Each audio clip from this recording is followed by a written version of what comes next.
Schön, dass du heute das Türchen Nummer 16 hast aufgetan.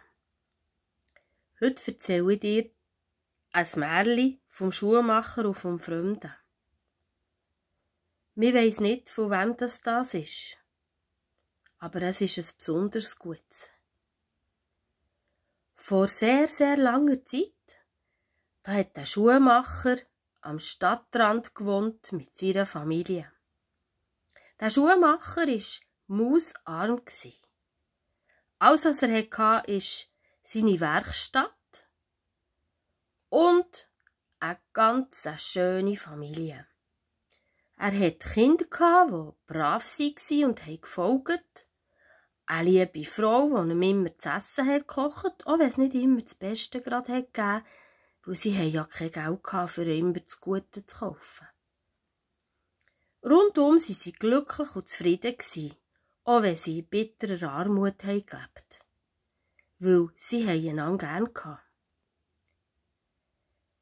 Der Schuhmacher ist jeden Morgen über in die Werkstatt gelaufen und hat dort Schuhe geflickt.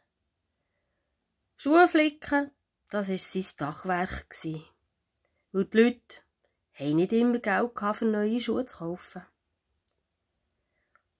Und von diesem Geld da konnte man halt nicht so grosse Sprünge machen. Er sitzt immer da jeden Tag in seiner Werkstatt und pfeift und singt vor sich her und ist richtig glücklich. Aber er hat kaputte Hosen, ein zerrissenes Hemdli, das schon 7-mal geflickt war. Und seine Schuhe sehen auch nicht mehr so neu aus. Sie haben schon ein paar Mal geflickt. Einmal am Morgen kommt ein Fremder in die Stadt. Der Fremde kommt zu dem Schuhmacher, schaut ihn so an und der Schuhmacher sieht zuerst seine Schuhe. Er hatte ganz noble Schuhe an. Dann hat er seine Hosen gesehen, so richtig dicke aus Leinen, so richtig schöner Stoff. Und hat weiter raufgeschaut und schaut in ein Gesicht, wo einen Hut hatte. Der sieht ganz vornehm aus, der Mann. Der hat sicher viel Geld. Vielleicht kauft er mir noch ein paar neue Schuhe ab, hat der Schuhmacher schon gehofft. Das wär's jetzt, dann wäre gerade mein Tag gerettet. Aber es ist anders gekommen. Der Mann hat ihn so abschätzig angeschaut und hat gesagt: Was würdest du jetzt hier machen, wenn ich dir einen Sack voll Geld gebe? Dann könntest du doch das Geschäft ein bisschen auf Vordermann bringen, dass es ein bisschen anständiger aussieht und nicht so abgeschafft und alt und kaputt. Und du könntest dir doch endlich einmal ein bisschen schöne Kleider kaufen und ganze Schuhe. Schliesslich bist du ein Schuhmacher. Der Schuhmacher ist ein bisschen verschrocken. Ja, recht hat er ja schon gehabt. Sein Geschäft hat halt schon nicht so schön ausgesehen. Und er selber auch nicht. Der Fremde grübelt im Sack und nimmt einen Beutel vor, voll mit Goldstückchen. Seh da, ich gebe dir die Goldstückchen. Und du kannst die Goldstückchen brauchen, wie du sie gerne hättest. Aber ich rate dir, du sie gut brauchen. Mach etwas draus. Oh, hat der Schuhmacher ein Leuchten in den Augen bekommen. Noch nie hat er so viel Geld auf einmal gesehen. Oder gerade noch in einem Sack. Er hat den Sack genommen, hat sich verbeugt vor dem Herr und hat sich bedankt. Und oh, ist er glücklich. Also jetzt muss man ja glücklich sein, hat gedacht, der Schuhmacher, und hat sein Geschäft gerade zugetan. Er ist heimgesprungen zu seiner Frau und zu seinen Kindern und hat ihnen erzählt, was ist passiert und ihnen das Geld gerade gezeigt. Die ganze Familie war glücklich, dass sie jetzt so viel Geld haben. Kinder hatten natürlich schon Ideen, was man mit dem Geld machen könnte. Seine Frau auch. Und er? Was will er? Er hat sich's überlegt. Ja, das Geld geht ja dann schnell fort, wenn jetzt alle ihre Ideen haben und alle bekommen etwas. Ja, dann haben wir dann nichts mehr.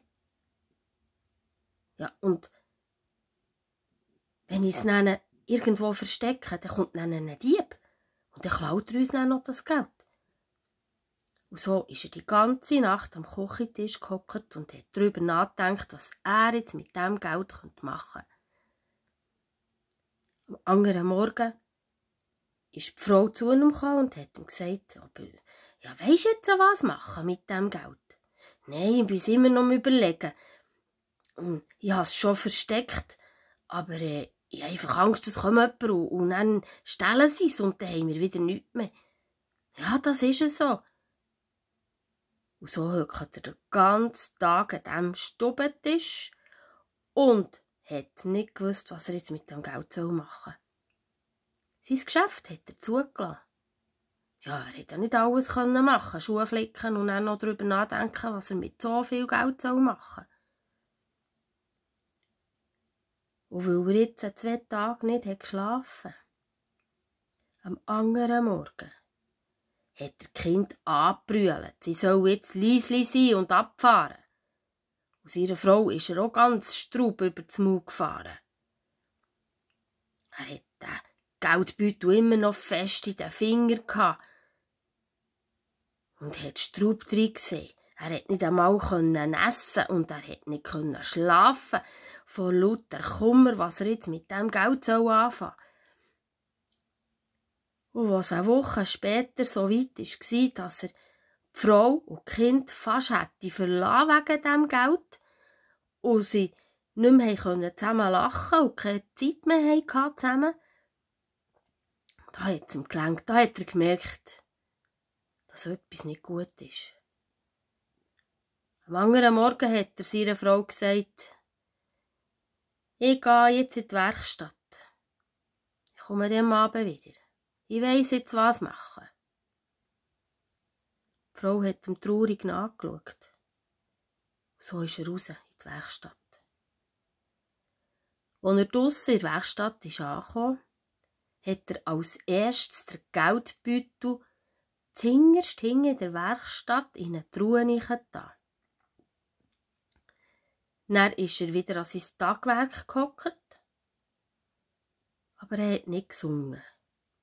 Der Geldbeutel ist ihm immer noch durch den Kopf. Und einmal steht der Fremd wieder von ihm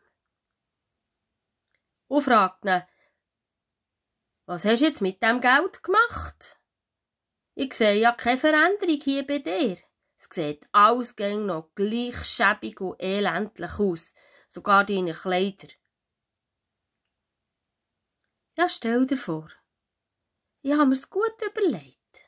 Und so ist er aufgestanden und ist hingegangen zu dieser Truhe, hat die Truhe aufgetan, den Geldbeutel rausgenommen und ist vorgekommen zum Fremden und drückt ihm den kompletten Geldbeutel wieder in die Hand. Seh da, du kannst noch oben haben. Es fehlt nichts, ich habe nichts gebraucht. Weisst, als ich arm war, da haben wir es so gut daheim. Wir konnten lachen, wir hatten es lustig und wir hatten auch gerne zu essen zusammen, auch wenn wir nicht zu viel hatten. Aber alles, was wir hatten, ist die Liebe und wir waren füreinander da. Und seit ich das Geld habe, ist alles Bach abgegangen. Ich bin böse geworden mit meinen Kindern, böse geworden mit meiner Frau und meine Frau hat mich schon fast verlassen. Die Kinder haben mich schon so missachtet, dass mir fast das Herz zerreisst hat. Kannst du es haben?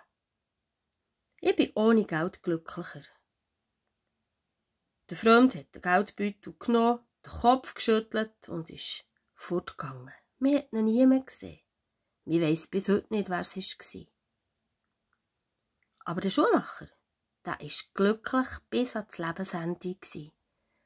Und sein Geschäft ist besser gelaufen als jemals davon, weil jetzt hat er noch glücklicher gepfiffen und gesungen und alle Leute haben ihm nur noch der glückliche Schuhmacher gesagt. Das war das Märchen von heute. Wenn es euch gefallen hat, dann hört doch morgen wieder rein. Eure Serafina Eulenstein.